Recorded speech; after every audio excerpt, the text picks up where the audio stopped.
Welcome, everyone. Thanks for coming. My name is David Peldon. I'm the Associate Dean for Graduate Studies at the College of Education and Human Services, also a professor in Instructional Technology and Sciences.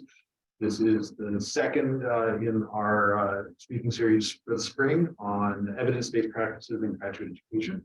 Joining us today is Dr. Barbara Stonecka. She's Professor of Cognitive Science and Associate Dean for Graduate Program Studies, Graduate Studies and Research at UC Irvine, also interim dean for the moment. This week he is out of the country, so you're looking at the action. So we and UC Irvine are in some sort of meld at the moment. Anyway, her research is on getting mentorship and supporting graduate students in developing writing. And I won't take any more of our time for introduction. And let you hear her, who you all come to hear. Those of you who are online, I will be monitoring the chat. And so if you have questions or things that can, you should feel free to type them in and I will repeat them, and otherwise, and look forward. Thank you very much. Hi, everybody. Thank you so much for being here. So I'm curious, how many of you all are faculty?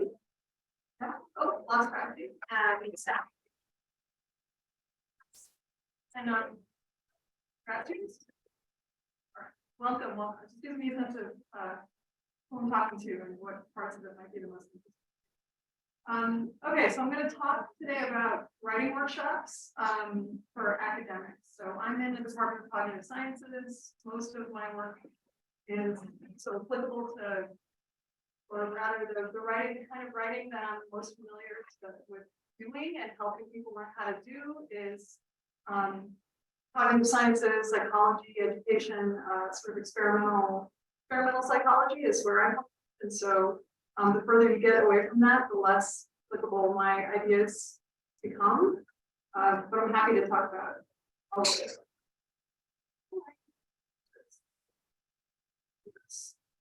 I don't want to hide behind the screen. Okay, so the way this all started was about 10 or 15 years ago. Now that I think about it, I was an assistant professor. I had young children at home. I was very preoccupied with thinking about how to write enough, how to produce enough publication to get tenure and have a successful career. And I was reading a lot of books about academic productivity, and I was also reading about writing. I was thinking a lot about academic writing and how to write better and what makes good writing. And I was reading books about it all the time, talking to my PhD students about it all the time, and they said, you should take a seminar on this. Like, you're talking about this all the time. We should just, in an organized way, we should read these books together. We should talk about these books together. So I started offering a graduate seminar that we call the writing workshop. It met for 3 hours a week. It was, maybe 10 people, typically somewhere between 7 and 15 people would take it. We were on a quarter system instead of a semester system. So the quarter, I offered it all year long. We met in the summer for many years. And it was just for me like a place to think about writing and talk about writing. And that was what I needed at that time. It was very useful for me at the time. And it was mostly cognitive sciences PhD students and some education PhD students who were in there, and those have been the most. At that time, those were the most of the people. Like, that accounted for the most people that were in the workshop. So over 10 years or so of doing this, we tried out a lot of different things.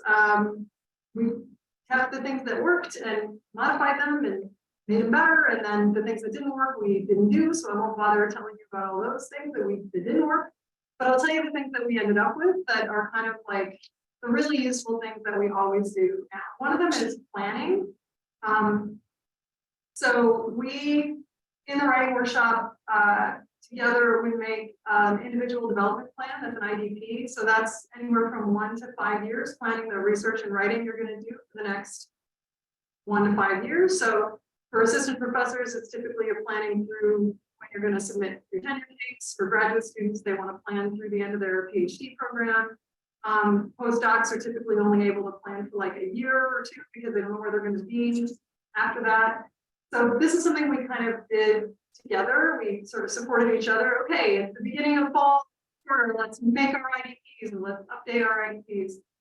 I don't have the research here, I don't have the citations here, but this is really strongly supported by evidence. The people who make IDPs have better experiences in graduate school, better experiences as postdocs.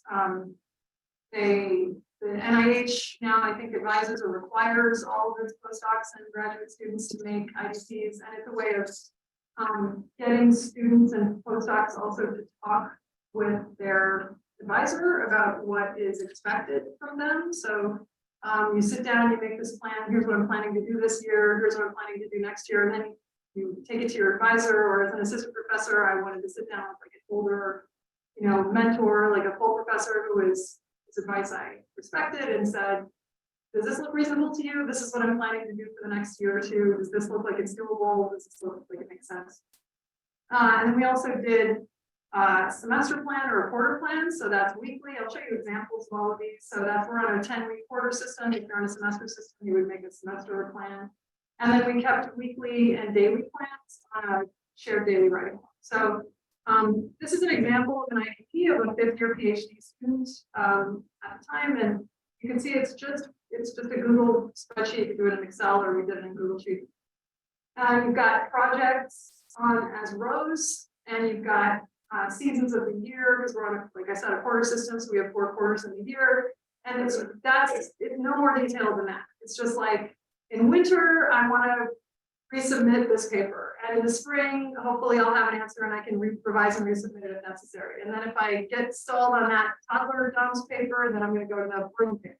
And, so it's just like a way of kind of, people get kind of freaked out about the planning sometimes, but there's no obligation to stick to this plan, right? Nobody actually expects that this plan is how life is going to work out. It's just that, if you can imagine taking a long drive from Miami to Seattle, it just makes sense to sit down, first of all, and look at a map and think about, like, which roads will I take, rather than, can you imagine if you tried to make that drive without ever looking at a map? You just get in your car and you start going, I think we have to kind of go north, I think we have to kind of go west. Every time you see a thing that says north or west, should I take that? Go that way. So this is just breaking down kind of big goals. What do you want to do this year into semesterly or quarterly goals? Then you've got your goals for one semester or one quarter. So that'd be one column of this, let's say winter 2019, this one. Then you go to your quarter plan or your term plan. Similarly, spreadsheet that breaks it down into weeks. So you start out with the goals that you were going to do this semester or this quarter, and you think about if you've got 10 weeks or you've got 15 weeks, you end up typically backward planning, right? If I want to resubmit that thing by the end of the semester, then that's 15 weeks. So it means I have to have it written by week 15, which means I have to have, I have to give my advisor probably 2 weeks to look at it and do edits. So that means I really have to have it written by week 13 or 12. Well, then I have to finish those analyses. So let me see, I have those done by week 10. So you're kind of populating backward what do you need to do every week to break down these semestral or quarterly goals that you have. And there are samples of all these things on there. There's an open science framework page with all this stuff, and you can download templates and examples. And then we have, for weekly and daily planning, we have the shared daily writing log. So the other two, the IDP and the quarter plan, are not shared. Like people in that group can't see your IDP or your quarter plan. You don't have to show them to anybody. But this is a plan that we kept together, that we maintained all the time. So it's a live, like a Google Sheet. And each person has a row. And you can see that every day has 3 columns. So the blue column at the beginning is your goals for the week that theoretically came from your semester plan or your quarter plan. Of course, these things all go off the rails every month or so, and you have to update them. But let's imagine you have goals for the week. They're in the blue column. And then every day there are 3 columns. So one of them is what you're planning to do that day. So you fill that in. Some people fill those all in at the beginning of the week, green columns. The next, and then the second and third ones fill in on the day. So the middle one is just, did you write today? Even 1 minute counts. So sometimes people have been putting minutes of writing, like if you want to count your minutes of writing, or if people are really in a desperate anxiety-prone state of mind, we just have a yes or no. Did you? Yes. If you turn, it has conditional formatting, so it turns yes. It turns yellow when you say yes. And we all become like, conditioned like in a Pavlovian way to be very happy when we see it turn yellow. And then in the third column, we have some kind of positivity thing. So this says grateful for. So the idea is that at some point in the day when you fill out, did I write today? You just take like 15 to 30 seconds to do something, think of something that makes you feel good. And it changes every week. So this week it was something you're grateful for. And it might be like an act of kindness that you saw or received, or it might be like something that made you smile today, or like savor a sound. And this is just based on lots of positive psychology research showing that if you just intentionally spend literally 15 to 30 seconds cultivating some pleasant emotion, it actually lifts your mood. It makes it easier to be in a better mood. It sounds silly, but it's like doing a little bicep curl for your good mood. The more you do it, the sooner it gets, the more effective you are. Okay. Another thing we did, so that's all the planning, the shared daily writing log, the IDPs, and the term plans. We also did quiet writing time. So we do this for like the first hour of every meeting. We just show up, everybody shows up with laptops, silently opens the laptops, sits there and writes, works on whatever they're working on together. I don't know why it works. I don't know why. Theoretically, I could sit in my office and work for an hour on the manuscript that I'm working on. But I never do. Somehow when I'm in my office, I'm like answering emails and talking to people who walk by, and difficult hours. Writing meeting, and everybody is just sitting there with their laptops writing. You feel like, okay, this is the time that I have set aside for writing. I have no more excuses, and I have to write right now. Somehow it is much easier to write when you're sitting in the meeting during the quiet writing time than at other times. It also works better in person than it did over Zoom during the pandemic. I don't know why that is either. But it's magic. So we all really like it. Yeah, we all really try it. If it sounds weird, it's an open mind. It's actually there's something special about being in a room with people writing. It makes you want to write.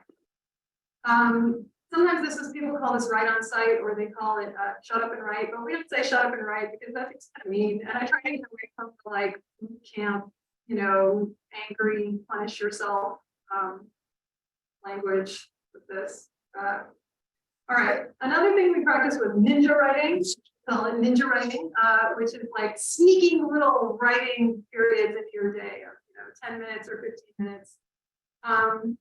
We call it ninja writing because it's sneaky and it can like slide into your day.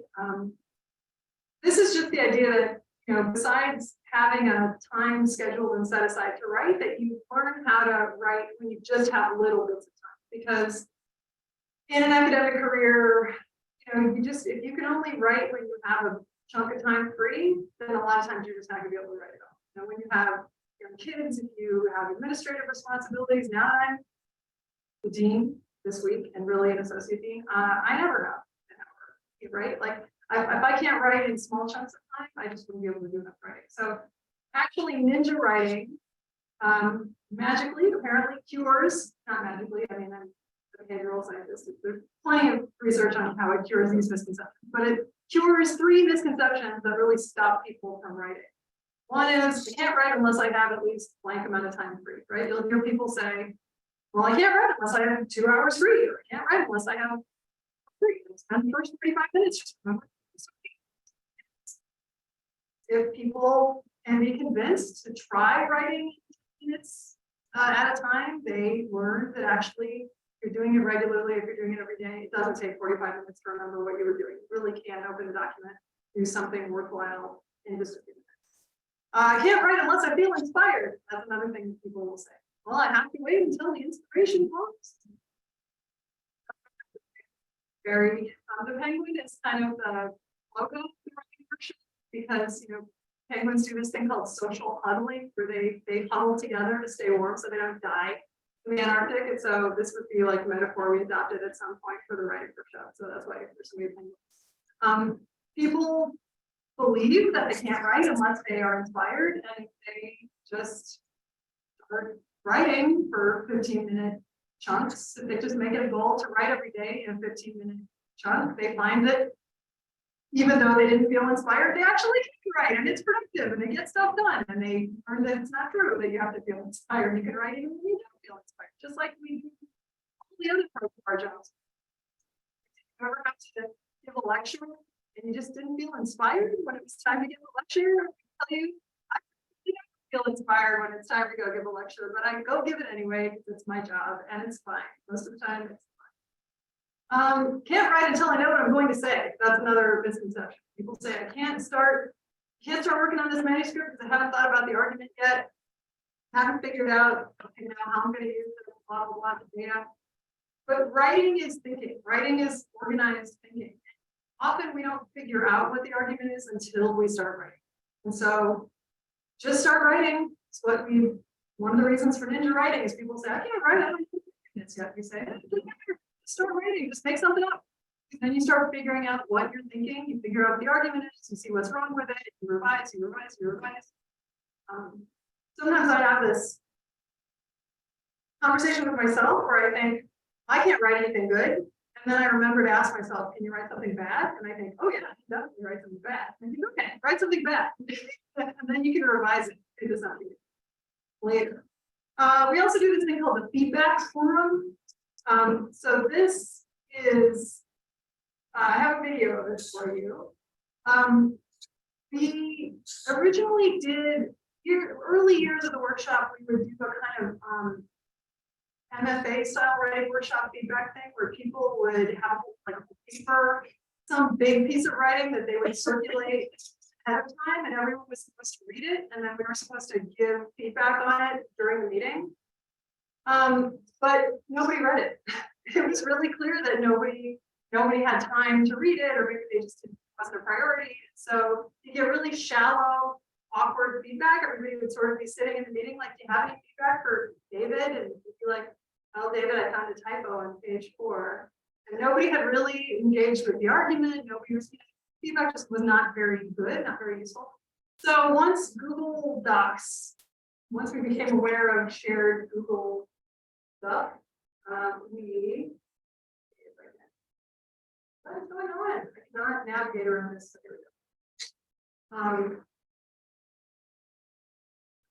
here we go. Double the speed. So this is what we started doing. This is one guy, his name is Dan, who's getting his turn to get feedback that day. And you can see there are 13, like about 11 people in the meeting. We made a rule that people just bring like 2 pages at the most, 1 or 2 pages at the most. So we have time to actually sit there and really read it. And we're all just commenting on it at the same time. It's the hive mind giving feedback. And actually 1 or 2 pages, you can put a lot, 1 or 2 pages can be the specific aims page of an NIH grant. It can be an abstract and a video into a conference. It can be the beginning of your, the introduction to 1 or 2 pages.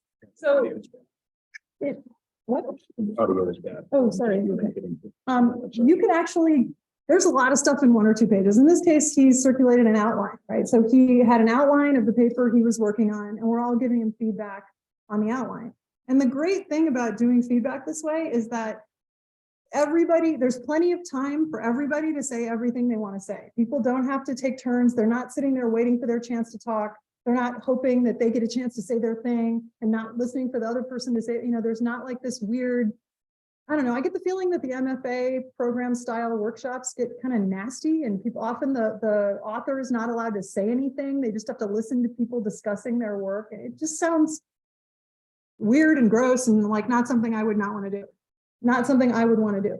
But this actually, when people get experienced with it, they love it. The longtime workshop members see it as a huge resource, a huge benefit, a chance to, there are limited numbers of these time slots and they never go empty, right? The longtime workshop members are always like, oh, I'll go again.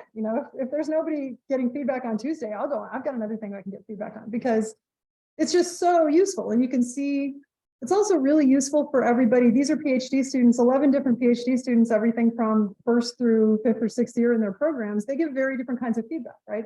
The more senior students or the ones whose research is closer to what Dan was doing are able to give more substantive feedback about, arguments that he might want to include or places that it wasn't clear. Even the new students, the junior students could say, well, I don't really understand this. It could be worded more clearly. Some people are just giving wording suggestions.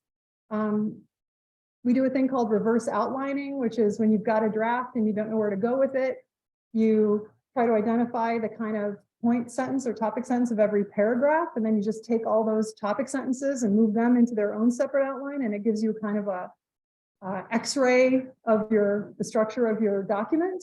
And so one thing that folks do a lot of times in the writing workshop feedback is somebody's got a draft, somebody else will try to start reverse outlining it for them. They'll read a paragraph and try to say what the main point of the paragraph was. So, and I love to watch this too. I like to watch that. I find it's kind of hypnotic, right? Watching all the changes. And so does anybody have questions? This is a good, while it's playing, it's a good place for me to pause.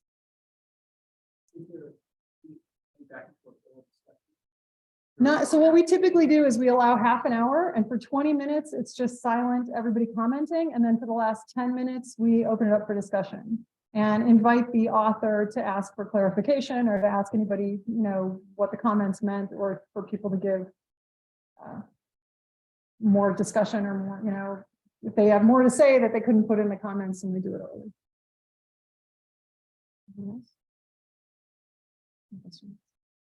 Yeah. Does the student often bring up things that they're worried about in the writing? At the beginning, we say, let us know. So tell us, who is this for? What kind of feedback do you want on it? And where is it in the process? Is this a rough draft where you just want us to, try to engage with the ideas and help you get the argument worked out? Or is this a polished draft where you want us to be looking at wording? Is there anything in particular you want us to look for? So if somebody is like, yeah, this is a teaching statement for a job application, and I'm just worried that I don't have enough experience teaching stats, something like that. One question online: have you needed to mentor students on appropriate feedback for English language, focusing on quality of ideas? What is that? Oh, that's a really good point. We've had some students whose first language wasn't English in the class. I haven't done anything different for them. So they're PhD students, and so their English has been pretty good, and they've gotten feedback. I think the feedback that they get from their peers and from me is different, probably. It's addressing, so whatever feedback people get always addresses whatever problems the readers are finding in their work, right? So we don't have this is special feedback for people whose first language isn't English. We don't say anything like that, but I think they do get different feedback. So I have a student he was an education PhD student, and he was a student working with Jackie Eccles' motivation data set, and he was wanting to write about people's their interest, their excitement about something they were studying, which is part of this adolescent motivation for STEM careers and stuff research. And he called it consensual passion. He was like, we're studying, his first language is not English. And he's like, I'm studying consensual passion in adolescence. And we're like, let's maybe think about rewording that, because I think the connotations are not what you're imagining. Okay, so let me escape out of this video. And how do I start I don't want to start video again. I don't know how to go full screen with the presentation again, but just make it large. Here we go. Okay, so that's feedback forum.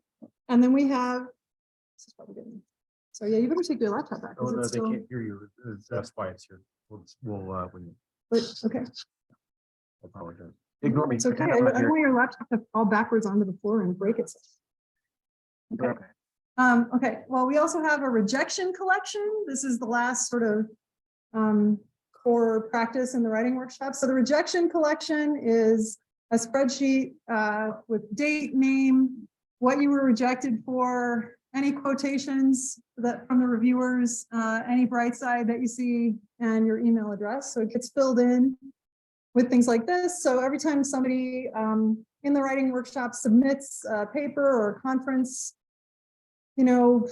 abstract or applies for a job or something, if they get rejected, they can enter their rejection onto the rejection collection. And when we get to 100 rejections as a group, we have a party. So this is from one of our rejection parties, which was actually the last one for these two women who are both graduating. And so I got them cakes. It was the woman on the right had a PhD in classics as well as philosophy, and she was always quoting things telling us things about ancient Greece and ancient Rome whenever we were having discussions in the writing workshop. So we had a ancient Mount Olympus themed rejection party, which is why it says congratulations, Darby, in Greek or something. Anyway, we get into these parties. So the point is a few points. Okay, The Atlantic actually did an article about our rejection collections, strangely. So why would you do it? It's a numbers game, right? So you really have to if you want to publish a lot and get grants, you have to just apply. You have to send things up a lot. You have to submit things a lot, and you have to apply for a lot of grants. And to some degree, you're just kind of rolling the dice, right? The way to get double sixes when you roll dice is to just roll the dice as many times as you can, right? And so how do you keep people submitting things? Like, how do you encourage people to keep submitting things when most things get rejected? This is the rejection collection is one way to do that. It's to turn a rejection into kind of like my students will always say when they submit something like, it probably won't come in, but one more line on the rejection collection, like gets us one step closer to a party. And so it kind of adds a positive value to just trying. So you don't feel like you just wasted your time and it was a bad thing to do.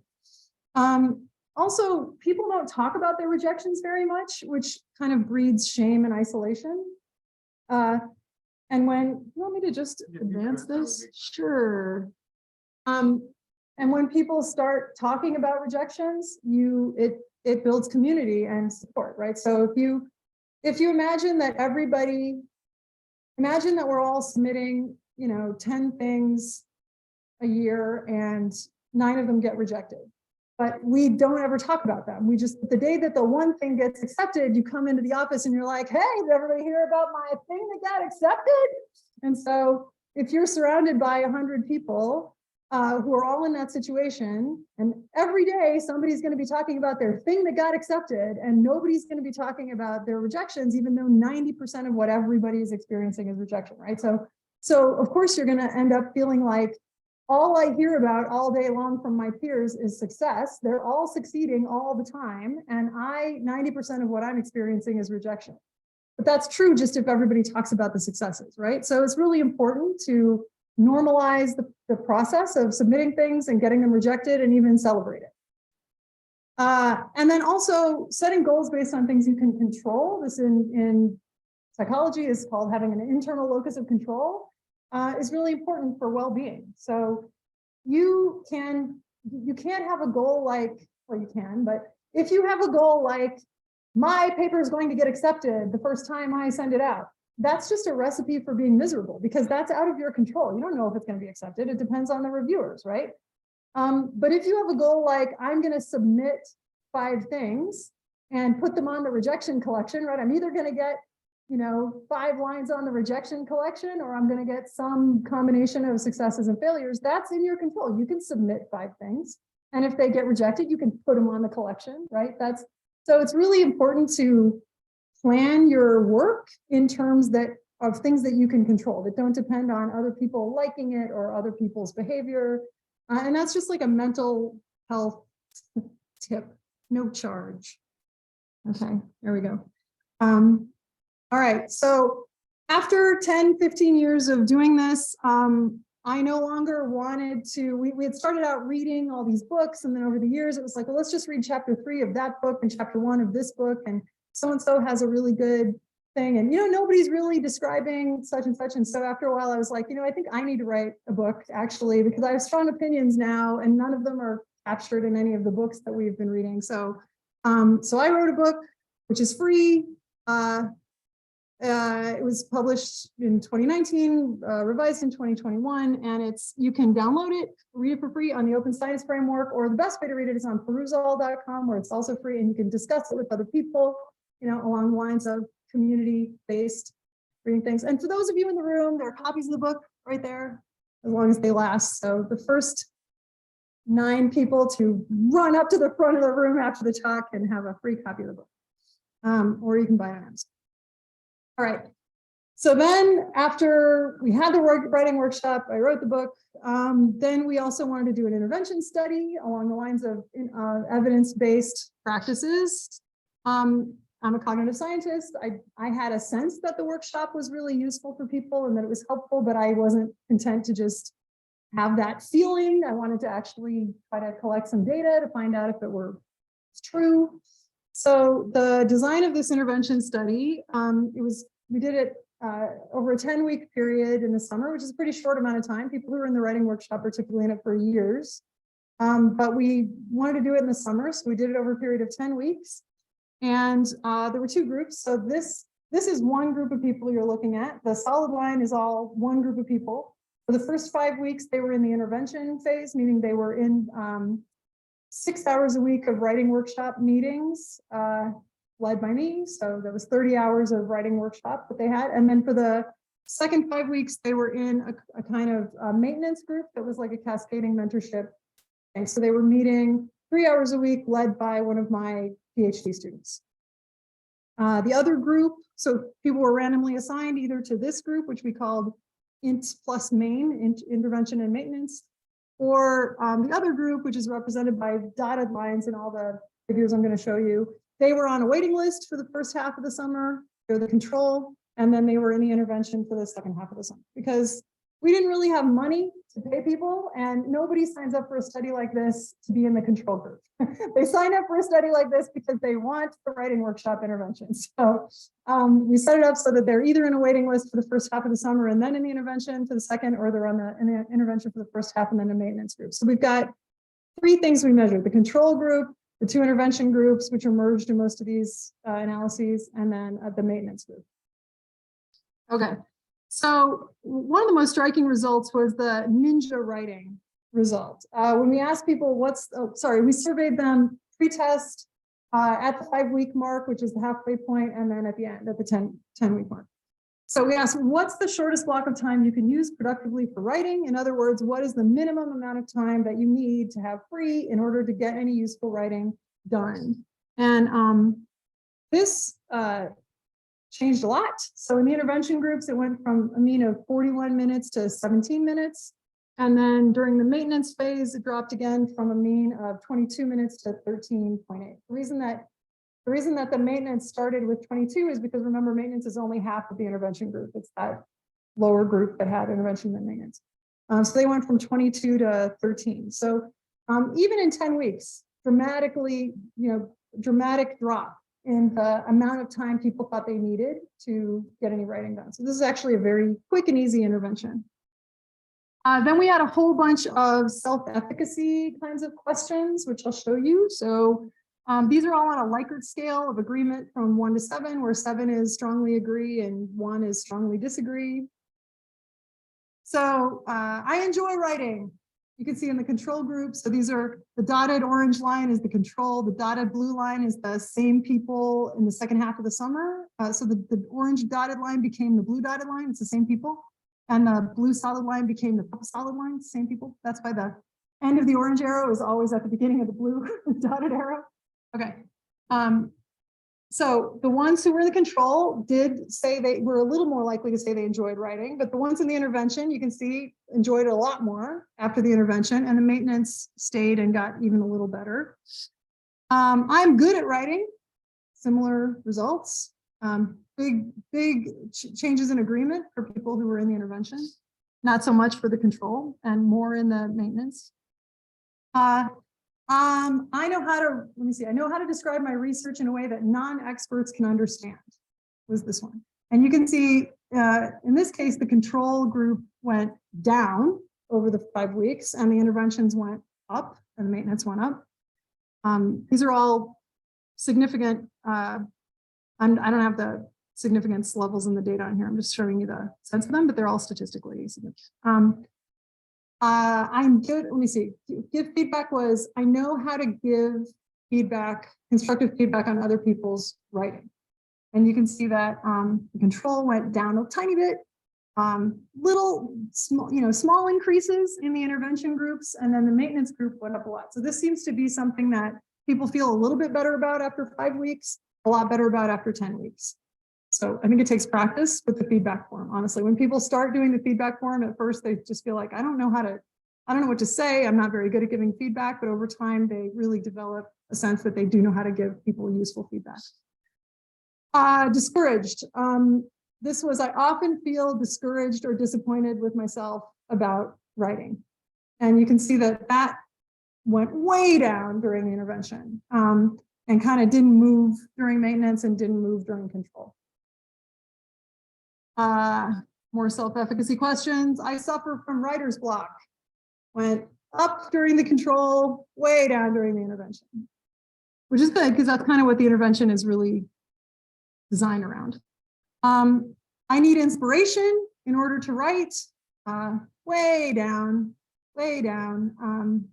And I mean, you can see that if you look at the orange dotted line and the blue dotted line, those are the same people, right? So for 5 weeks, they were like, I need inspiration and I have writer's block. And then during the next 5 weeks, they zoomed way, way down to no, I don't need inspiration and I don't have writer's block.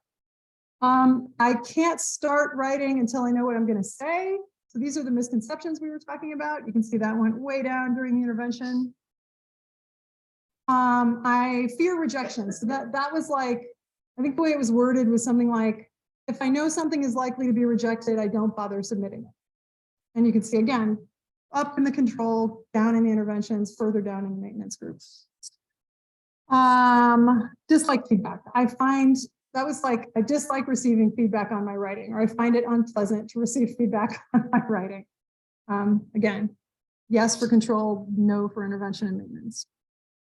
And then planning, we asked, do you think this kind of plan is important or helpful? And do you have this kind of plan, right? So for the individual development plan, a 1 to 5 year plan, you can see this is the control group before and after their 5 week period, right? So they started out thinking it was important and continued to think it was important. And they started out not having one and continued to not have one. In the experimental group, they started out again, about 75% of people think it's important, but at the experimental group afterwards, 80% of them thought it was important, but more importantly, they actually went from 45% having that kind of plan to 75% having that kind of plan. Right? So actually, the point of this is like, it's not that people don't think planning is important, it's that they just don't do it. It's like difficult to do and they don't know where to start and it's kind of intimidating and anxiety provoking. And the reason we do it in the actual workshop is because if you sit down together in the workshop and do it, it gets done. If you say, today we're making IDPs, people will be like, I don't know where to start. And you say, it's okay, let's start, you know, like, what do you want to do this year? And it gets done. And then there's the maintenance group. So the maintenance group dropped a little bit. By the end of the maintenance, only 68% of them still had an updated IDP, but still much higher than in the control. So this is the semester plan, the quarter plan. Again, you can see everybody thinks it's important. Most people don't make one, but the experimental intervention group was much more likely to make one, and the maintenance group stayed pretty likely to have one. And then these are daily and weekly plans, so participating in the shared daily writing log. So this is just to show that, like, even though it's not rocket science, any of the stuff we're doing, being in a group of people who are doing it together just really makes you much more likely to do it. Writing quality. So this is the funny one. Independent ratings of writing quality went down. What? We were not happy. We were surprised by this until we really dug into the data. And what we found was that, well, we knew this already. We didn't have any money to pay people for the writing samples, right? And it turns out that the very difficult thing, David can tell you, we used David's measure of independent lab report writing samples. It's hard. Writing is hard and people don't want to do it. And if you can't pay them to do it or force them to do it, it's really hard to get them. So we were having trouble getting people to sign up for the study. because they didn't want to produce the writing sample. And so we really had to be more flexible. And we said, okay, you can just submit something you've written otherwise. Like you can submit something you wrote earlier in the year, as long as it was your writing, we'll take it. And then at the halfway point and the end point, they could either resubmit the same thing and leave it the way it was, or they could revise it, or they could write something new. So we let them upload writing samples they already had. And at 5 and 10 weeks, this is just what I told you, they could re-upload the same proposals or revise them or upload new ones. And it turned out that the intervention made people more likely to revise or upload new writing. So the new writing, especially to upload new writing. So the new writing got lower independent rater scores than the polished thing that was finished that they had uploaded before. So it looked like the intervention made people's writing worse.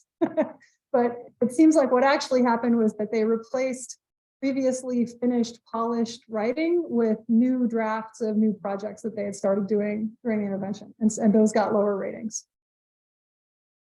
So I didn't feel so bad about it once we figured out that would happen. That's what happened. Okay. So then on to cascading mentorship. So after we did the study and after I wrote the book, the next semester when I showed up for the first day of the writing workshop, instead of 10 people, there were like 70 people that wanted to be in the writing workshop. And we had to figure out how to scale it up. We started thinking about how to scale it up. And also, it was the case that over the years of running this writing workshop, a lot of the longtime participants in it had started successful writing workshops of their own. By successful, I mean they had, a group of people that would come regularly and they all felt like it was helpful and they liked it and they continued to do it for months or years. So a number of my students had either graduated and gone on and gotten jobs someplace and started writing workshops in the place where they were, or they were starting writing workshops on the side because they wanted more writing workshop time than the 3 hours a week I was spending with them. And so they had their own peer writing workshops where they would meet at other times of the week with peers. And so I thought, okay, I think graduate students, senior graduate students and postdocs can definitely lead these workshops. And so let's try it. And then there was research evidence like David's work, that cascading mentorship seems important, right? That having engaged postdocs and senior graduate students who talk with junior graduate students and help them answer their questions and pay attention to their writing and engage with them really makes a big difference in people's PhD training. So it seemed like a great idea to have cascading mentorship. So we got a grant from NSF, from the IGE program, to compare the Department of Cognitive Sciences, where we set up a system of cascading mentorship groups, with the Department of Psychological Sciences, which is in another school on our campus, just kind of a weird quirk of UCI. We essentially have 2 psych departments. And there was no cascading mentorship group program set up in psych science. There was a program set up in cognitive science, and we were going to compare them. So the group leaders, we had to get people who wanted to be group leaders. There were not enough people in my workshop who were, in cognitive sciences and the right year and not graduating yet, and et cetera. So to make it, and also to have enough groups that everybody in cognitive sciences could be in a group, and the groups would have 5 to 10 people each, we needed to recruit a bunch more leaders. So the group leaders took a class with me, a cascading mentorship certificate course for 30 weeks of training. So it met 3 hours a week for 10 weeks. They got a certificate. Then the groups met weekly during the academic year. They got a fellowship in the summer. They got, summer funding. And then I was going to pay them during the year, but then it turned out to work better for them if they could just get that chunk of money in the summer. And so it was like, honor system, you get the money in the summer and then you lead the group during the year. And then we collect survey data twice a year, the middle of the year and the end of the year for 3 years. So right now we're in year 2 of this NSF project. And then we also got separately funded by the UC Office of the President, money to set up a cascading mentorship program for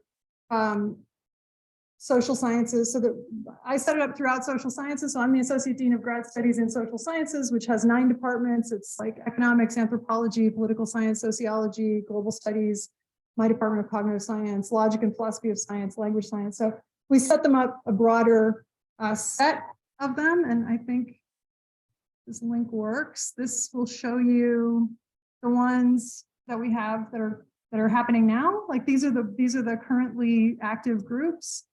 And you can see that they, if you click on any of them, they have a description of the group and when they meet and information to contact the leaders, stuff like that. That is that program. That's funded by UC. Again, the leaders of the groups all earned a certificate that I taught them, and then they get a fellowship in the summer and they lead the group during the year.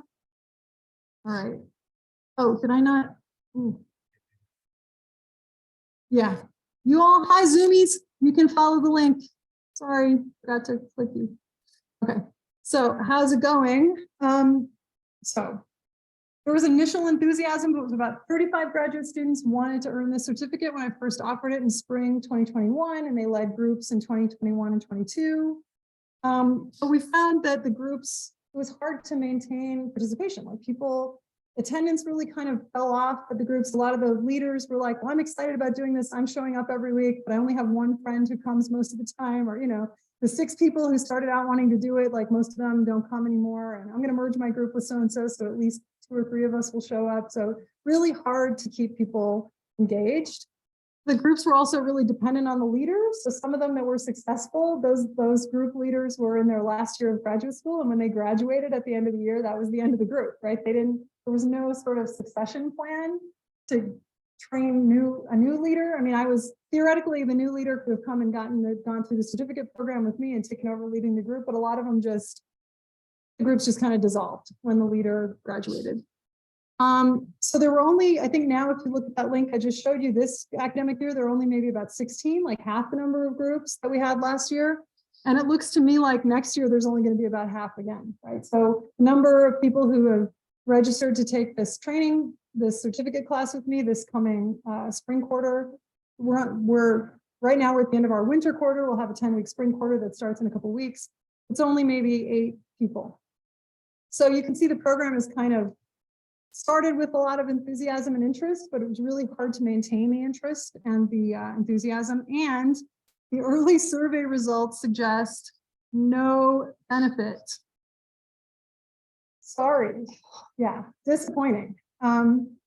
So how do I explain this? My best explanation for it is Goodhart's law, that when a measure becomes a target, it ceases to be a good measure, right? So this is like, we see this with, I was talking to David earlier, we see this, once you notice this, you notice it everywhere, all over the place in your life, right? But certainly we've all seen it with grades. Grades are supposed to be a measure of learning, but as soon as there's pressure, like as soon as something is riding on the grades, the students are worried about their GPA, or the, you know, graduate school is going to look at my grades, or the employer is going to look at my grades, then it brings in, then grades stop being as good a measure of learning, right? Because people start cheating, or they start teaching to the test, or they start thinking of test taking strategies. They're focusing on trying to raise their grade, not necessarily on trying to learn more and learn better. And I think that happens all over the place. Once you start noticing it, Goodhart was an economist who coined it, talking about the economy, that anytime you try to measure something in the economy, once that becomes a target and you start trying to put pressure on changing that number, then it stops measuring the thing that it started measuring. So participation in our writing workshop was once a measure. It measured people's interest in thinking about academic writing and talking about academic and scientific writing, right? Somebody who was in the workshop was there because they were really interested in it, because they wanted to help other people become better writers, and they wanted to receive help. They wanted to be a part of a community, and they were committed. They wanted to work hard and, you know, make this a priority.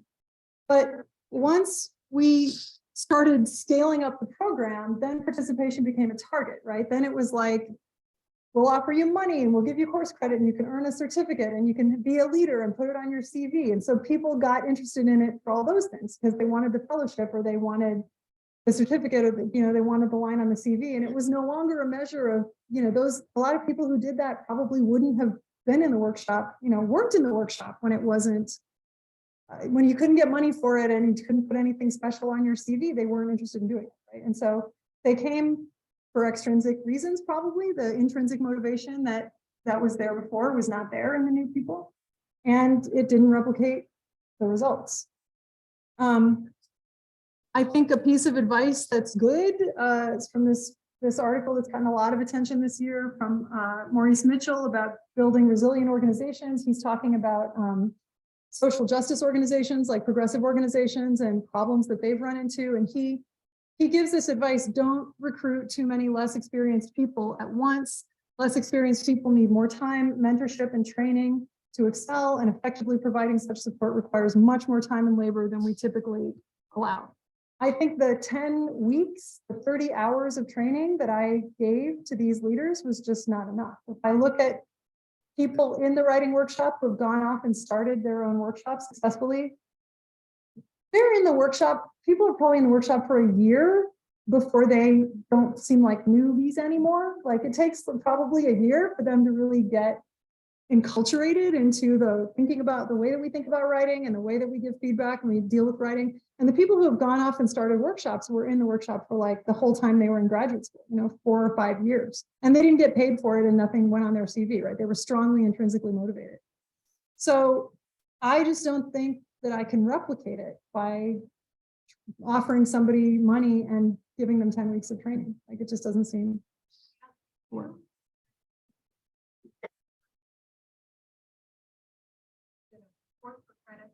Yeah, it is graduate. Yeah, it's like, yeah, it's a regular graduate course.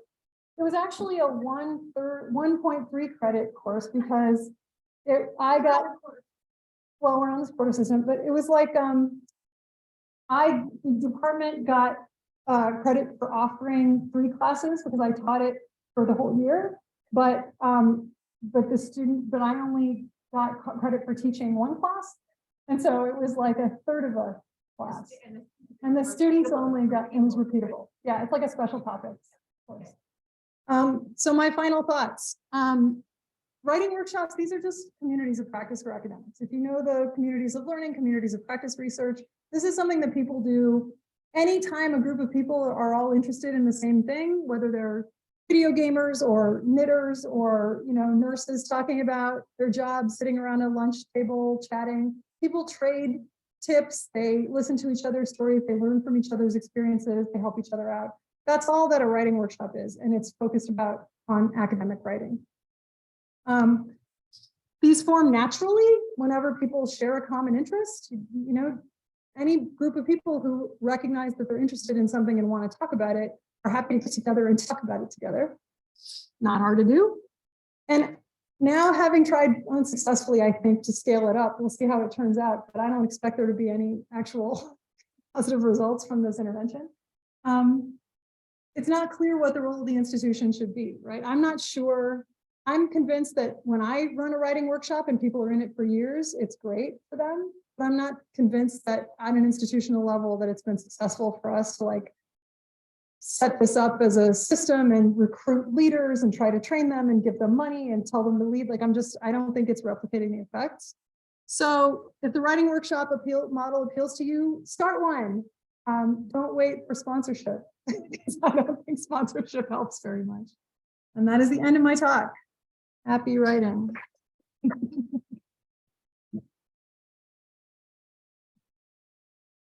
Yeah. Whether you use this in a lab setting, that's sort of in between the classroom and the more traditional level where these are people who are all wanting to do the same work and understand the same things, but they do have different levels of motivation. Yeah. I think it's a great model for a lab. It definitely, because I've been teaching this writing workshop for the past 10 years, all of my PhD students are always in it. And so we don't need a separate one for my lab, but I think it's a lovely model. In fact, some of my colleagues have said, well, what you're describing is just a lab. How is that different from a lab? And I think in many ways it's not. If you run a lab really well, so that people are working together and they're giving each other feedback and they're meeting regularly and they're giving each other support, I think that's what a lab should look like. Some labs don't work that well, right? Some of them don't have, one of the arguments we made at the beginning, because I'm in a department where everybody has labs, was like, why do you need this if everybody's already in a lab? And we said, well, some of the labs don't have a lot of students in them. Like you might be in your second year of PhD program, but there are no senior students in your lab or no postdocs, or not all the PIs care enough to engage with the students this much. But yeah, if you have a PI who's interested in doing these things with their students, I think it's great. Ideal. Anything else? I don't know if there are questions. Oh, good for you. Nobody is moving. All right. Yeah. Some of the study. But this is kind of a philosophical question. Why do we have this like innate fear of writing? Well, I think because it's hard, right? Because writing is organized thinking. Like I said, writing, I think of writing, we have a motto in the workshop and in the book that writing is thinking. We say this all the time, writing is thinking. Partly the reason we say it is because people want to know what counts as writing for the purposes of like writing it on the shared, if you put it on the shared daily writing log, like when do you get to write, when do you get to say yes? If you were just debugging code, do you get to say yes? If you were just reading literature and taking notes on it, do you get to say yes? You know, does revision count? And so what we say is anything you have to do to produce studies that you're an author on or grant proposals that would fund your work counts as writing. So all the parts of the process, you can count them as writing because writing is thinking, but it is thinking that utilizes an external form of representation, right? So it overcomes the limits on working memory that when we just sit around and think about things in our heads, right? They don't stick very well. You can't manipulate that much information because working memory is so limited. But when you're writing, you put something down and it stays on the page and it doesn't like skitter away. It's there a minute later when you look back at it and you can write a whole bunch of stuff and then you can like move it around and you can come back to it later. And, you know, that's what's magical about writing. But it's hard because thinking is hard and we're thinking about hard things. These are students who are just learning about an area of research and they're trying to figure out how to think about it. And they're trying to make an argument about work that they've done. And they're terrified that like, maybe there is no argument there. Maybe the work's not any good and maybe it won't make any sense. And maybe I'll look stupid. And there's all kinds of self-presentation fears about it. You know, am I gonna look, are people gonna criticize me? And are the critics gonna be mean? And is anybody gonna understand this? And very hard. We have a question online, real quick before I ask it though. We are not pressed for time, but I know that it's one of the people are starting to filter out. Anybody who is interested, there is an implementation roundtable conversation that will be happening in the Sorensen Center for Clinical Excellence at 2 o'clock, room 209. You're very welcome to join us there as well. And we have one more in this series coming up in April, so keep an eye out for flyers. These will be getting to you a little more advanced than the last couple. The last question from online is there any literature on how physical spaces lend or do not lend themselves to supporting the shut up and write section? Oh, not that I know of. That's a great question. Great study. I suggest you do that study. Take a book. Thank you very much, everybody. Yeah. Thank you for sticking with us on the technical challenges of today.